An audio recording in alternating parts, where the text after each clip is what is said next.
মোৰ স্বামীৰ অনুমতি অবিহনে মই কোনো পৰপুৰুষৰ শৰীৰ স্পৰ্শ কৰিব নোৱাৰো কাৰণে মই তোমাৰ লগত নাযাওঁ। কিন্তু তুমি প্ৰভু মোৰ স্বামীক ক'বা তেওঁ যিমান পাৰে সোনকালে মোক ৰাৱণৰ কবলৰ পৰা উদ্ধাৰ কৰি লৈ যাওক। কিন্তু তাৰ গতিকে মই যাওঁ। এই বুলি উঠিব লওঁতে বশিষ্ঠই কৈছে যে আপুনি বহক, আৰু দশৰথক বুজাইছে যে শ্ৰী ৰামৰ কল্যাণৰ কাৰণেহে তেওঁ ৰামক বিচাৰি আহিছে, তুমি ৰামক দি দিয়া। দশৰথে তেওঁক দিছে। এগৰাকী নাৰীয়ে ৰামৰ কথা আগুৱাই লৈ গ'ল। ৰামচন্দ্ৰক বিশ্বমিত্ৰই লৈ আহিলে লক্ষ্মণ সহিতে, গৈ একদম সীতাক হৰধনু ভংগ কৰি লৈ আহিলে। তাৰ পিছত তেওঁ আহি বিবাহ বাৰু পাতি ৰজা হ'লহেঁতেন, ৰাতিয়ে ঘটনাটো ঘটিলে। কইকেয়ীৰ দৰে এগৰাকী মাতৃয়ে ৰামক ইমান ভাল পায়, তেওঁ বনবাসৰ কাৰণে প্ৰস্তুত কৰি তুলিলে। আকৌ কথা আগবাঢ়ি গ'ল ভগৱানৰ কাৰ্য। বনবাসত ৰাম প্ৰৱেশ কৰিলে মানে কি? চিত্ৰকূট, দণ্ডকাৰণ্য, পঞ্চৱতী প্ৰমুখ্যে একদম দক্ষিণ ভাৰতৰ সেই সাগৰৰ তীৰলৈকে কিষ্কিন্ধা পৰ্যন্ত যিমান দুষ্ট দৈত্য দানৱৰ প্ৰাদুৰ্ভাৱ আছিলে, ৰাক্ষসৰ প্ৰাদুৰ্ভাৱ আছিলে, শৰ দুখনকে প্ৰমুখ্য কৰি সকলোকে প্ৰভু ৰামচন্দ্ৰই এক মূৰৰ পৰা নিধন কৰিছিলে। প্ৰভুসকল, ঈশ্বৰ পুৰুষৰ ঈশ্বৰত্ব আমি সামান্য দৃষ্টিৰে দেখা কিছুমান সামান্য কাৰ্যকো সামান্য বুলি ভাবিব নোৱাৰি। তাৰ অন্তৰালত অনেক কথা সন্নিৱিষ্ট হৈ থাকে। কিন্তু একান্ত ভক্তসকল যিবিলাক আছে, তেওঁলোকে ভগৱানৰ যিকোনো কাৰ্যৰ এটা ইংগিত মাত্ৰ পালেই ঈশ্বৰৰ ঐশ্বৰিক কাৰ্যৰ কি ফলশ্ৰুতি হ'ব পাৰে, কি পৰিণাম হ'ব পাৰে, তাক অনুভৱ কৰিব পাৰে। সেইকাৰণে আজি আৰম্ভণিতে এটা শব্দ কৈছে, পৰম ভকত উদ্ধৱে বুজিলা কৃষ্ণৰ সবে ইংগিত। বুজিনে শব্দটো? কৃষ্ণৰ ইংগিত পৰম ভক্ত উদ্ধৱে বুজি পালে যে ভগৱানে আজি তেওঁৰ 125 বছৰীয়া কাৰ্যকালৰ সমাপ্তি ঘটাই পৃথিৱীৰ পৰা বৈকুণ্ঠলৈ গমন কৰিব। এই 125 বছৰ কালত ভগৱানে পৃথিৱীত থাকি কংস, চানু, জৰাসন্ধৰ দৰে পৰম শক্তিশালী দানৱসকলক তেওঁ নিধন কৰিছে। পুতনাৰ পৰা আৰম্ভ কৰি তৃণাৱৰ্ত, অঘাসুৰ, বকাসুৰ, শংখচূড়কে প্ৰমুখ্য কৰি এক মূৰৰ পৰা তেওঁ সকলোকে নিধন কৰি পৃথিৱীক সন্তসকলৰ কাৰণে এৰি দিছে। পুনঃ ধৰ্মৰ প্ৰতিষ্ঠা কৰিছে। পৰিত্ৰাণায় সাধূনাম বিনাশায় চ দুষ্কৃতাম ধৰ্ম সংস্থাপনাৰ্থায়ে সম্ভৱামি যুগে যুগে। আৰু আজি তেওঁৰ ঈশ্বৰত্ব প্ৰকাশ পাব ক'ত? যে তেওঁ যিখিনি কথা উদ্ধৱৰ কাৰণে আগবঢ়াব। মই এইকাৰণে ঈশ্বৰত্ব প্ৰকাশ পাব বুলি কৈছো যে উদ্ধৱলে যিখিনি কথা ভগৱন্ত পুৰুষে আগবঢ়াব, সেই কথাখিনি মানৱ জীৱনৰ প্ৰত্যেকগৰাকী মানুহে পালন কৰিবলগীয়া এক বিশেষ পথ, মাৰ্গ। উদ্ধৱে কৈছে যে তুমি জগতৰ স্বামী, সেইকাৰণে ঋষিখাপ তুমি ব্যৰ্থ নকৰিলা। কিয় ক'লে এইটো কথা উদ্ধৱে? ইয়াৰ আগত এটি বিশেষ পৰিঘটনা ঘটিছে, তাৰ প্ৰাসংগিকতাত উদ্ধৱে এই কথাখিনি আনিছে। পিতামহ ভীষ্মই পঞ্চপাণ্ডৱক নিধন কৰিবৰ কাৰণে 5 পাত অব্যৰ্থ বাণ তেওঁ সাঁচি ৰাখিছিলে। যি 5 পাত বাণৰ দ্বাৰা 5 পাণ্ডৱক তেওঁ নিধন কৰিব পাৰে। কিন্তু ভগৱন্ত পুৰুষে অত্যন্ত কৌশল কৰি অৰ্জুনৰ দ্বাৰা ৰাতিয়ে ভীষ্মৰ শিবিৰৰ পৰা সেই 5 পাত বাণ লৈ আহিলে। পিছদিনা দুৰ্যোধনে যেতিয়া তেওঁক ক'লে যে আজি কোনগৰাকী পাণ্ডৱ নিধন হ'ব, এই কথাটো জানি পিতামহে যিদিনাখন কৈছিলে যে নহয়, ইয়াতো কালি তুমি দায়িত্ব লৈছা। বোলে মইতো দায়িত্ব লোৱা নাই। তে তোমাৰ সাজ পোছাক পিন্ধি কোন আহিছিল মোৰ ওচৰলৈ? বোলে অৰ্জুন আহিছিল। আকৌ আৰে অৰ্জুনে তোমাৰ সাজ সজ্জা কেলে পিন্ধিলে? আগতেতো নিয়ম আছিলে, কোনেও কাৰো সাজ সজ্জা পৰিধান নকৰে, চবৰে নিজৰ নিজৰ সাজ সজ্জা আছে। শিৰৰ মুকুটৰ পৰা পাদত্ৰাণলৈকে সকলো নিজৰ নিজৰ তাতেই গম পাই যায় কোনে কেনেকুৱা অংগবস্ত্ৰ লয় কোনে কেনেকুৱা ধুতি পিন্ধে কোনে কেনেকুৱা কীৰ্তি পিন্ধে তাতেই চিনাকি তে দুৰ্যোধনে বুজি পালে যে অৰ্জুনৰ হাতলৈকে পঞ্চপাণ্ডৱৰ মাৰণাস্ত্ৰখিনি যিটো গুচি গ'ল পিতামহ ভীষ্মৰ পঞ্চপাণ্ডৱক নিধন কৰাটো সহজ আৰু নহয় সেইকাৰণে পিতামহ ভীষ্মক তেওঁ ইমান গালি পাৰিছে তিৰ্যক নিন্দা কৰিছে কটু কথাৰে তেওঁ সমালোচনা কৰিছে যিটো এগৰাকী পৃথিৱীত কোনো এগৰাকী মানুহে তেওঁৰ বংশৰ জ্যেষ্ঠ পুৰুষ এগৰাকীক তেনেকুৱা কথা ক'ব পাৰে তেওঁ যে এগৰাকী দুৰাচাৰী তাৰ প্ৰামাণিক তথ্য তাতে বাপসকল কুৰুক্ষেত্ৰ মহাৰণ মহাৰাজ যুধিষ্ঠিৰে যুদ্ধ নকৰাৰ আগতেই বিজয় সাব্যস্ত কৰি পেলাইছিল তেওঁৰ ব্যৱহাৰৰ দ্বাৰা এই কথা আপোনালোক সকলোৱে জানে পিতামহ ভীষ্মই ভগৱান কৃষ্ণক স্তুতি কৰিলে যে হে প্ৰভু মইতো তোমাৰ এগৰাকী ভক্ত কিন্তু তুমি অৰ্জুনৰ দৰে ভক্তসকলক ৰক্ষা কৰিবৰ নিমিত্তে তুমি মোক আজি লাঞ্ছিত কৰিলা ময়ো প্ৰতিজ্ঞা কৰিলো যে তুমি যুদ্ধত অস্ত্ৰ নধৰো বুলি কৈছিলা কুৰুক্ষেত্ৰত ময়ো কিন্তু তোমাক অস্ত্ৰ ধৰাইহে এৰিম ময়ো তোমাক অস্ত্ৰ ধৰাইহে এৰিম আৰু ভগৱান কৃষ্ণই পিতামহ ভীষ্মৰ সেই প্ৰতিজ্ঞাটোক ৰক্ষা কৰিবৰ কাৰণে এদিন তেওঁ কুৰুক্ষেত্ৰ যুদ্ধত অস্ত্ৰ ধৰিছিল আপোনালোকে এবাৰ ভাবকচোন জগতৰ ঈশ্বৰ ভগৱান কৃষ্ণই মুখেৰে কৈছিলে যে মই কুৰুক্ষেত্ৰ যুদ্ধত অস্ত্ৰ নধৰো মই কেৱল এগৰাকী ৰথৰ সাৰথি হিচাপে অৱতীৰ্ণ হ'ম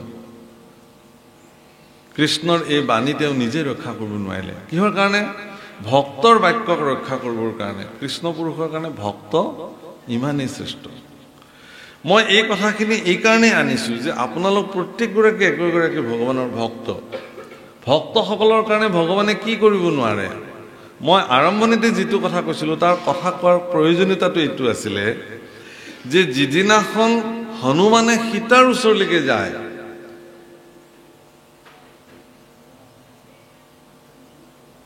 আৰু সীতাক যেতিয়া ক'লে যে হে মা যদি তুমি অসুবিধা পাইছা তেতিয়াহ'লে মোৰ কান্ধত উঠা মই তোমাক লৈ যাওঁ প্ৰভু ৰামৰ ওচৰলৈকে তেতিয়া দেৱী সীতাই কথা কৈছিলে যে নহয় হে হনুমান তোমাৰ ওপৰত মোৰ বিশ্বাস আছে তুমি মোক লৈ যাব পাৰিবা কিন্তু মই এগৰাকী শালংকৃতা বৰনাৰী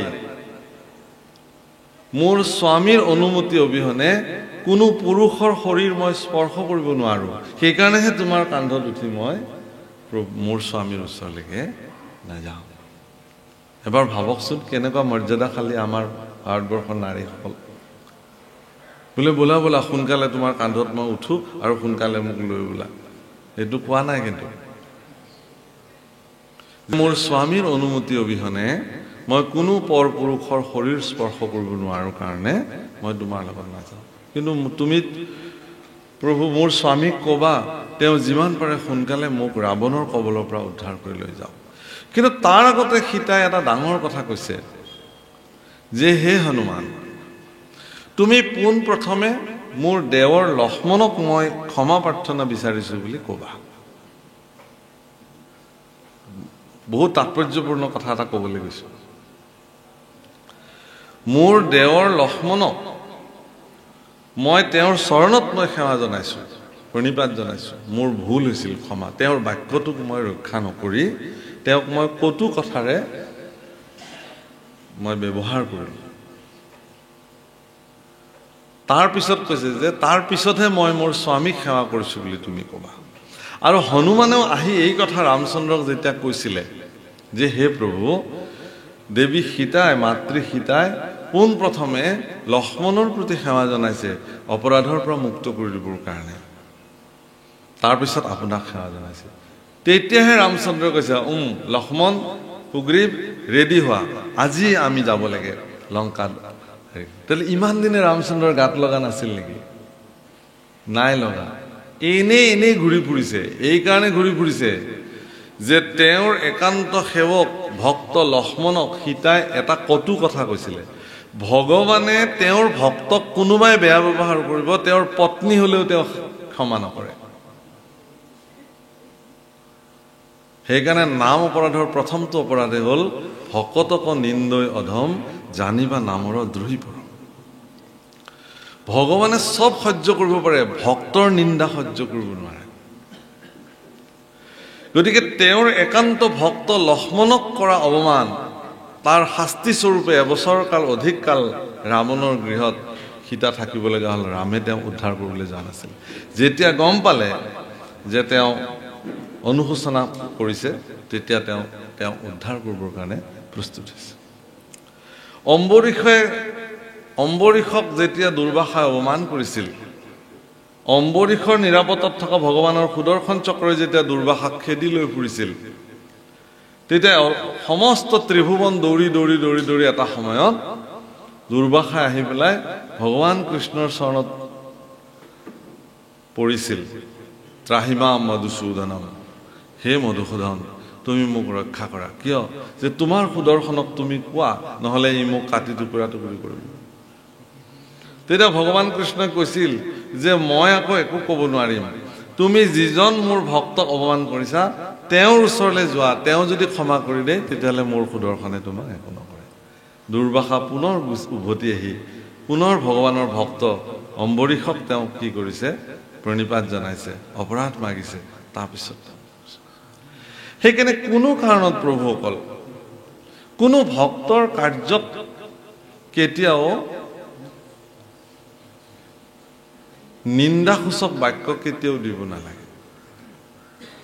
মই যিটো মাৰ্গেৰে গৈ আছো এইটোৱেই শুদ্ধ সৎ ৰাস্তা, বাকী অন্যসকলে যিটো ৰাস্তাৰে গৈ আছে সেইটো শুদ্ধ সত্য নহয়, এনেকুৱা মনোবৃত্তি কেতিয়াও ল'ব নালাগে।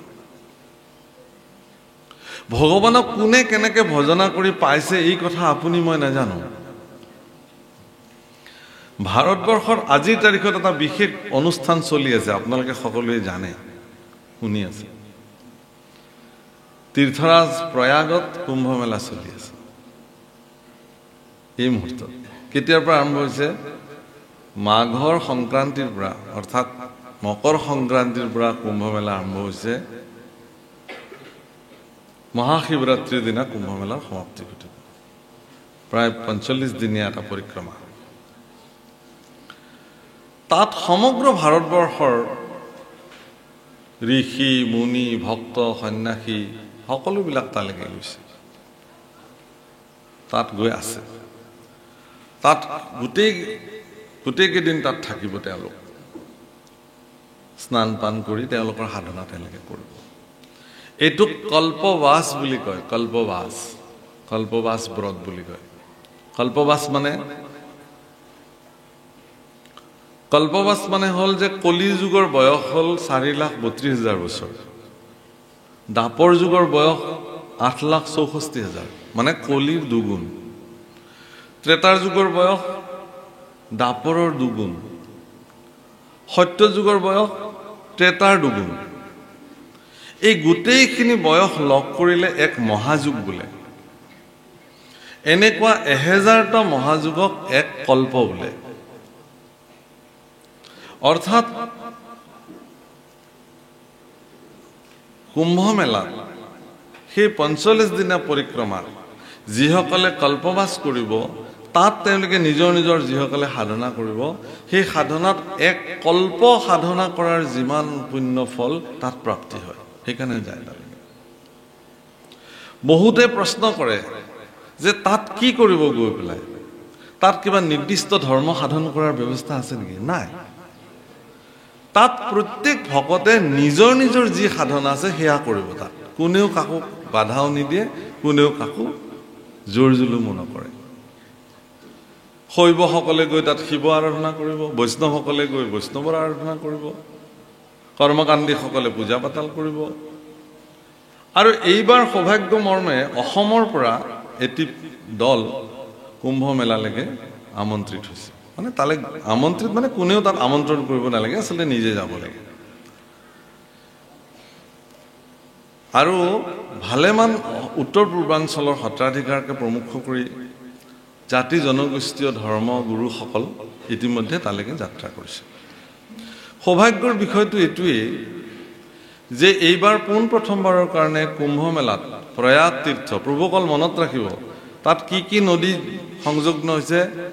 যমুনা, সৰস্বতী আৰু গংগা। অৰ্থাৎ যি সৰস্বতী নদীৰ পাৰতে ভাগৱতৰ জন্ম হৈছিল,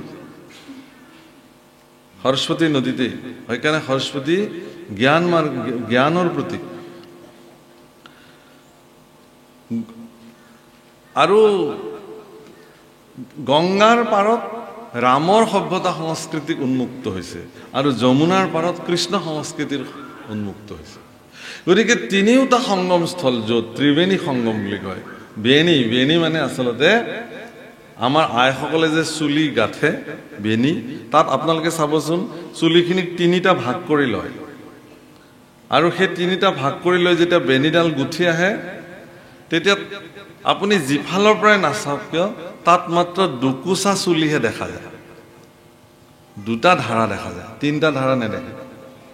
ঠিক ত্ৰিবেণী সংগমতো গংগা যমুনা সৰস্বতী তিনিওটা নদী লগ লাগিছে যদিও দুটা জলধাৰাহে আপুনি দেখিবলৈ পাব তাত। গতিকে সেই ত্ৰিবেণী সংগমৰ তৎপৰত কুম্ভ মেলা আৰম্ভ হৈছে। তাত এইবাৰ আমাৰ অসমৰ সভ্যতা সংস্কৃতিৰ প্ৰতীক মহাপুৰুষ শ্ৰীমন্ত শংকৰদেৱৰ আদৰ্শেৰে তাত বিশাল নামঘৰ প্ৰতিষ্ঠা কৰা হৈছে, গুৰু আসন প্ৰতিষ্ঠা কৰা হৈছে, সম্পূৰ্ণ আমাৰ নিজস্ব বিধি ব্যৱস্থাৰ দ্বাৰা। নিত্য প্ৰসংগ হৈ আছে, বৰগীত, ভাওনা, গুৰুবন্দনা তাৰ মুখৰিত হৈ আছে। তাত আমাক কোনো অন্য ধৰ্ম ব্যৱস্থাই তাত আমাক প্ৰভাৱিত কৰিব নোৱাৰে। আমি প্ৰয়াস কৰিম যে শংকৰ মাধৱৰ যি সংস্কৃতি, সেই সংস্কৃতি আমি তাত প্ৰদৰ্শন কৰি সৰ্বভাৰতীয় পৰ্যায়ৰ অন্যান্য সন্তসকলেও আমাৰ অসম বা উত্তৰ পূৰ্বাঞ্চলত যি ধৰণে ধৰ্ম ব্যৱস্থা প্ৰৱৰ্তি আছে গুৰুজনাৰ দ্বাৰা আদৰ্শ, সেয়া তেওঁলোকে দেখক, চাওক। উদ্দেশ্য এইটোহে। আমি আৰু এইটোও ঠিক যে ভাৰতবৰ্ষৰ সনাতনী পৰম্পৰাটোৱে তেনেকুৱা, কোনো পন্থক আজিলৈকে আমনি কৰা নাই। চবেই নিজৰ নিজৰ পন্থত নিজে নিজে আগবাঢ়ি গৈছে। এইটো শ্ৰেষ্ঠ সমন্বয় আৰু এনেকুৱা বিশেষত্বতা ক'তো নাই পৃথিৱীত, কোনো ধৰ্ম ব্যৱস্থাত নাই, কেৱল আৰু কেৱল সনাতন মাৰ্গত আছে। গতিকে তাত কিহৰ কাৰণে যে প্ৰতি 12 বৰ্ষৰ অন্তৰে অন্তৰে প্ৰয়াগৰাজ তীৰ্থৰাজত কুম্ভ মেলা হয়। এইকাৰণে হয় যে এইটোক পূৰ্ণ কুম্ভ বুলি কয়। এনেকুৱা 12টা পূৰ্ণ কুম্ভৰ অন্তত এবাৰ মহাকুম্ভ হয়। কুম্ভ মানে আচলতে কলহ মানে অমৃত কলহ। সমুদ্ৰ মন্থনৰ ফলত দৈত্য আৰু দানৱসকলৰ সমুদ্ৰ মন্থনৰ ফলত যি অমৃত কলহ উৎপন্ন হৈছিল, সেই অমৃত কলহ লৈ দেৱতা আৰু দৈত্যসকলৰ মাজত খুব যুঁজ বাগৰ হৈছিল আৰু সেয়া টোটেল 12 দিন চলিছিল। তাত এই যুদ্ধ 12 দিন চলিছে তাত টনা আজোৰা। আৰু সেই 12 দিনীয়া যুদ্ধটো আমাৰ পৃথিৱীৰ হিচাপত দেৱতাসকলৰ এদিন, আমাৰ পৃথিৱীৰ এবছৰ। সেইকাৰণে ব্ৰহ্মাই গোৰক্ষ দামৰীবিলাক এদিন ৰাখিছিল আৰু পৃথিৱীত এবছৰ কাল অতিবাহিত হৈ গৈছে। সেইটো হিচাপ। অৰ্থাৎ তেওঁলোকৰ 12 দিন যুদ্ধ, ইয়াত 12 বছৰ। সেই 12 দিন যুদ্ধৰ অন্তত সেই কুম্ভৰ চিটি, মানে অমৃত কুম্ভৰ পৰা অমৃতৰ চিটিকনি ভাৰতবৰ্ষৰ 4টা স্থানত পৰিছিল: প্ৰয়াগৰাজ তীৰ্থ, উজ্জয়ন, নাসিক আৰু হৰিদ্বাৰ। এই 4টা স্থানতে কুম্ভ মেলা হয়, অৰ্ধকুম্ভ হয়।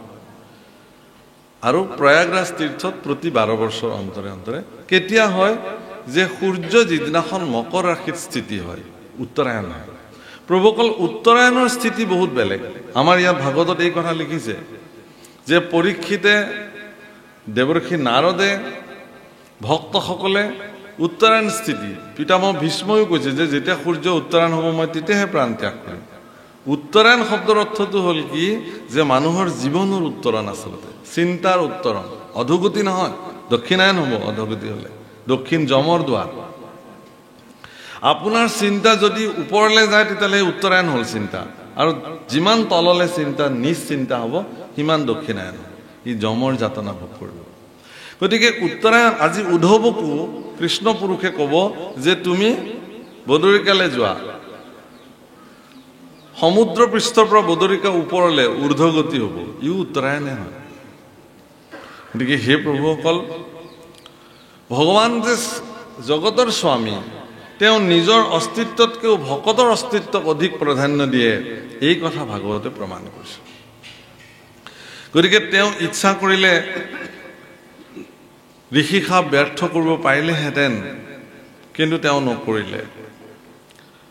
অসমত, ভাৰতবৰ্ষত সকলো স্থানতে বিশেষকৈ ভাগৱতৰ যি কথা কোৱাৰ পৰম্পৰা আছে, উত্তৰ ভাৰত, দক্ষিণ ভাৰত, বংগ আদি চবতে ভাগৱতৰ কথা অসমৰ ভাগৱত কথাৰ নিচিনাকৈ নকয়।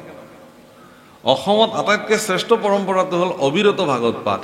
7 দিন 7 ৰাতি একেধাৰে ব্যাখ্যা নকৰাকৈ ভাগৱত পঢ়ি গৈ প্ৰথম স্কন্ধৰ পৰা 7 দিনৰ ভিতৰতে দ্বাদশ স্কন্ধত সমাপ্তি কৰিব লাগে।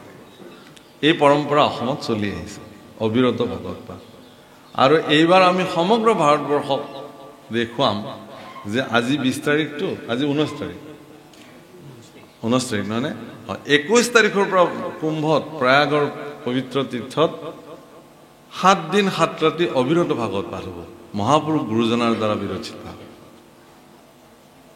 7 দিন 7 ৰাতি চলিব, তাত নিৰন্তৰ, কোনো ব্যাখ্যা নহয়।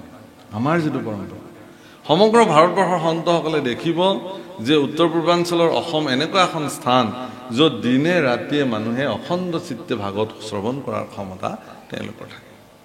আৰু গুৰুজনাই তাৰ ব্যৱস্থা কৰি থৈ গৈছে, সম্পূৰ্ণ আমাৰ নিজস্ব প্ৰান্তীয় ভাষাত ভাগৱত দি থৈ গৈছে, আৰু সেই ভাগৱত আমি পাঠ কৰোঁ।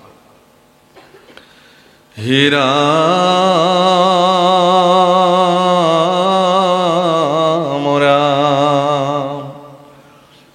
তুমি তপ পুণ্য, তুমি বিনে শূন্য, দেখুই তু ত্ৰিজগত,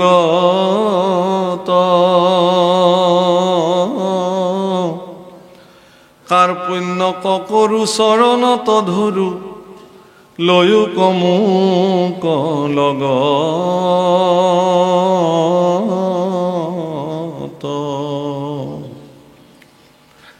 তোমাৰ চৰণ পংকজ পুজিবে, কত পুণ্যে পাইলো লাগ, বাপ জগন্নাথ নকৰায় অনাথ, ভকত ক তুমি ত্যাগ। হে ভগৱান, মই তোমাক প্ৰাৰ্থনা কৰিছো, তুমি যিহেতু যাবা, গতিকে তোমাৰ লগত মোকো লৈ যোৱা। তুমি অবিহনে এই জগতখন মই শূন্য দেখোঁ, তুমি অবিহনে এই জগতখনক মোৰ কোনো অস্তিত্ব মই নেদেখোঁ। তুমি মোৰ কাৰণে সৰ্বে সৰ্বা, তুমি মোৰ কাৰণে সকলো। এতেকে তোমাক এৰি মোৰ জীৱন মই চলাব নোৱাৰো। হে ভগৱান, তুমি মোক লগত লৈ গ'লা। তোমাৰ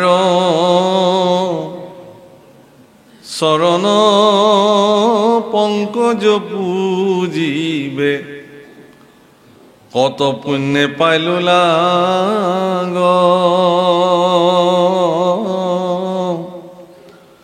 বাপ জগন্নাথ নকৰায় অনাথ, ভকত ক তুমি ত্যাগ। সঁচাকে তোমাৰ চৰণ পুজিবৰ কাৰণে পৰম সৌভাগ্য মৰ্মে মই এই সুযোগ পালোঁ। প্ৰত্যক্ষ ভগৱানৰ চৰণ পূজন কৰিব পৰাৰ সৌভাগ্য প্ৰাপ্তি হোৱাটো বহুত ডাঙৰ কথা।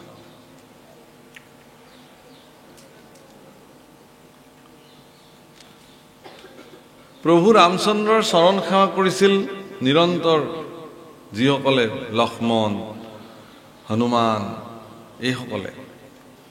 সেইকাৰণে এওঁলোকো জগতৰ কাৰণে পূজ্য হৈ গ'ল।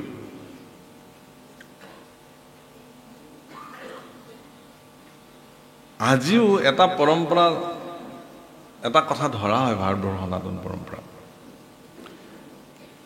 যে আজিও যদি ভগৱন্তৰ কথা ক'ৰবাত চৰ্চা হয়, শ্ৰৱণ কীৰ্তন হয়, সেই শ্ৰৱণ কীৰ্তন শুনিবৰ কাৰণে কোনোবা আহক নাহক সাক্ষাৎ হনুমান তাত বিদ্যমান হৈ থাকে বুলি কৈছে। কৃষ্ণ কথা শুনিবলৈ, ৰামৰ কথা শুনিবলৈ ইমানে আকুল এইবুলি ধৰা হয়। ভগৱান কৃষ্ণৰ চৰিত্ৰ শুনাটোই জগতৰ শ্ৰেষ্ঠ কথা, আৰু ভগৱান কৃষ্ণৰ চৰণ প্ৰত্যক্ষভাৱে পূজন কৰিব পৰাটো কিমান ভাগ্যৰ কথা হ'ব। এনে সৌভাগ্যৰ গৰাকী হৈছিল উদ্ধৱ।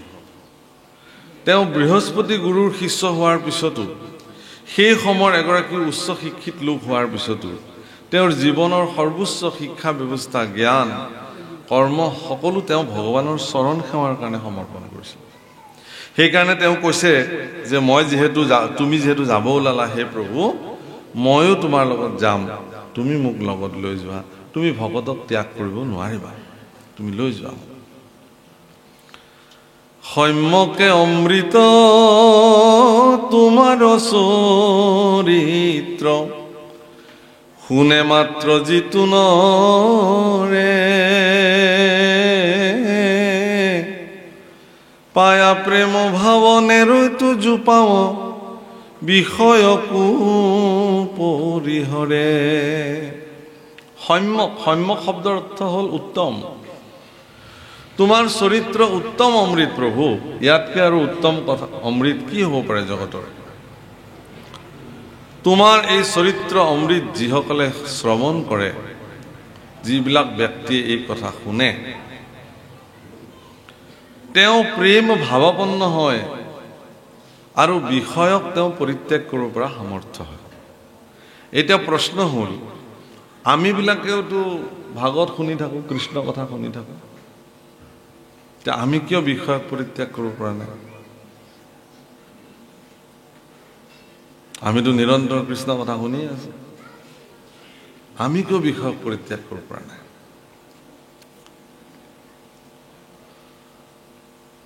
ডাঙৰ কথা হৈছে এইটোৱে যে কৃষ্ণ কথা আপুনি কাৰ পৰা শুনিব?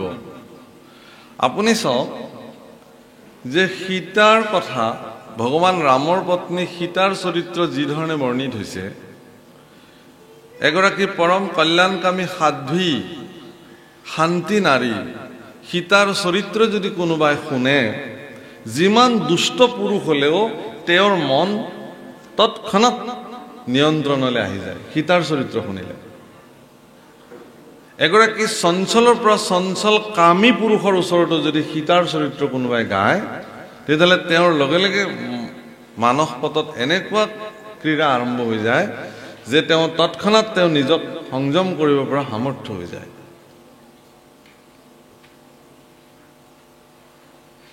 কিন্তু সেই সীতাৰ চৰিত্ৰ যেতিয়া ৰাৱণে শুনিছিল, ৰাৱণ কিন্তু কি হৈ গ'ল, কামনাত বেছিকে উত্ৰাপল হৈ গ'ল।